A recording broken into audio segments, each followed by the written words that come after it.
जय मसीह दोस्तों मैं हूं नवीन चौहान और इस चैनल पर आपका बहुत बहुत स्वागत करता हूं यीशु मसीह के नाम में। दोस्तों अगर आप इस चैनल पर नए हो तो सब्सक्राइब कर सकते हो या फिर बिना सब्सक्राइब किए हुए भी इस मैसेज को सुन सकते हो। दोस्तों इमेजिन करो कि परमेश्वर के सेवक जो कि बजिंदर सिंह जी जो जेल में है वह आने वाले समय में अगर वापस नहीं आते हैं, उस उम्र कैद में से अगर वापस नहीं आते हैं, चाहे उसकी तरफ से कितना भी केस लड़ा जाए या कुछ भी, परंतु फिर भी अगर वापस नहीं आते हैं, जेल से अगर वापस नहीं छूटने पाते हैं तो क्या होगा।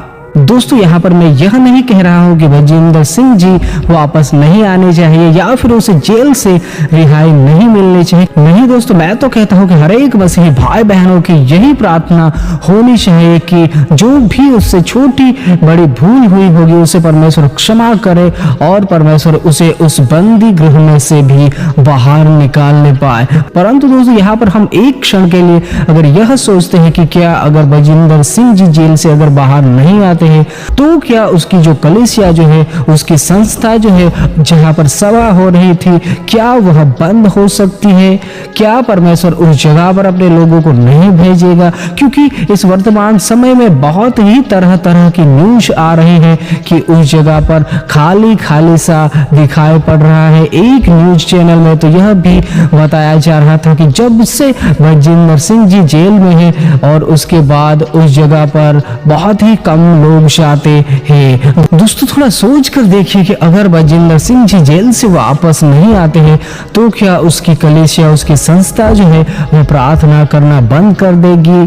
परंतु दोस्तों ऐसा नहीं होता। परमेश्वर अपने कामों को पूरा करने के लिए किसी को भी खड़ा कर सकता है। हाँ दोस्तों, यह बात सच है कि उस समय उस वक्त बहुत सी ऐसी दिक्कतों का सामना करना पड़ सकता है उस कलीसिया को, उस संस्था को, जो कि अब इस वर्तमान समय में बहुत ही सदमे में, बहुत ही दुख में है। परंतु परमेश्वर का कार्य कभी नहीं रुकता, यह बात ध्यान दीजिएगा। हम बाइबल में भी देखते हैं जब एक के बाद एक परमेश्वर के दास खड़े हो गए, उनका समय पूरा होता गया, उसके बाद परमेश्वर औरों को खड़ा करता गया और परमेश्वर ने अपने कार्य को पूरा किया। इसी प्रकार दोस्तों इस वर्तमान समय में भी ऐसा ही होता है कि परमेश्वर अपने लोगों के द्वारा या फिर परमेश्वर अपने लोगों को खड़ा कर अपने कार्य को जरूर पूरा करता है। और दोस्तों हम इस वर्तमान समय में भी यह सुन रहे हैं, यह देख रहे हैं सोशल मीडिया के माध्यम से कि उस जगह पर आज भी परमेश्वर का कार्य बहुत ही अनोखी रीति से हो रहा है। उसका परिवार भी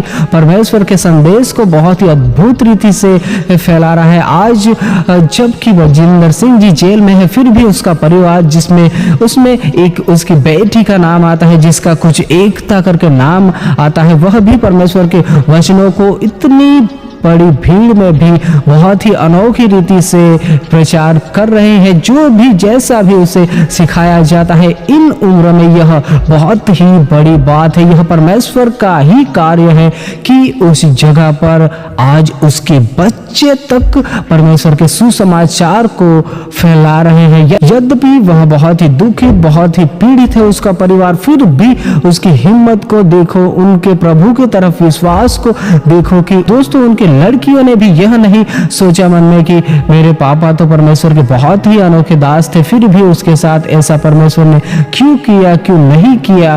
दोस्तों ऐसी दुख की घड़ी में भी अगर मैं और आप विश्वास में बने रहते हैं तो इसे ही परमेश्वर परखता है और उस जगह पर हम देखने पाते हैं कि उन परिवार पर दुखों का पहाड़ आ पड़ा है, फिर भी उन जगह पर उनके बच्चे जो कि अभी बहुत ही छोटे हैं फिर भी परमेश्वर के सुसमाचार को फैला रहे हैं। और इसी से हम अनुमान लगा सकते हैं कि उसके पिता ने उन्हें शिक्षा अनोखी रीति से दी होगी। दोस्तों नहीं तो दोस्तों बहुत से लोग ऐसे रहते हैं कि जिनके ऊपर अगर छोटे से छोटा भी हमला होता है तो वह टूट जाते हैं, वह परमेश्वर से दूर होने लगते हैं। परंतु यहाँ पर उनका परिवार जो है बहुत ही अनोखी रीति से खड़ा रहा और यह हर एक मसीही भाई बहनों के लिए एक बहुत ही बड़ी सीख है। हाँ दोस्तों, हमें इससे सीखना चाहिए हर एक मसीही भाई बहनों को कि उसका परिवार जो कि बहुत ही दुख से होकर गुजर रहा है, फिर भी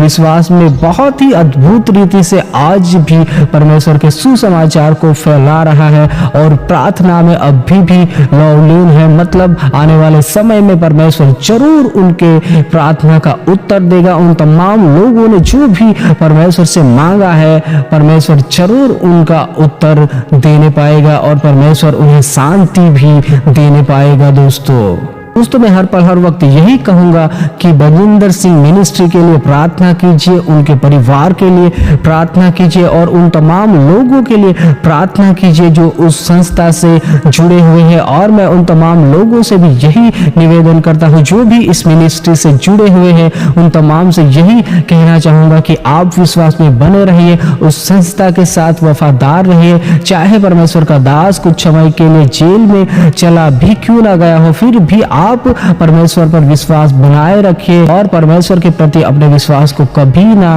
डगमगा देने पाए। क्योंकि दोस्तों मुझे और आपको उसके परिवार से भी सीखना चाहिए कि उसके परिवार पर इतना दुख आ पड़ा, आज उसका परिवार रो रहा है, हर पल हर वक्त उनका परिवार बहुत ही सदमे में है, फिर भी उनका विश्वास परमेश्वर के ऊपर से हटा नहीं है। और यही असली विश्वास की पहचान है जो कि परमेश्वर में हम करते हैं या फिर यीशु मसीह पर करते हैं कि ऐसी स्थिति में भी मैं और आप नहीं डगमगाने पाए।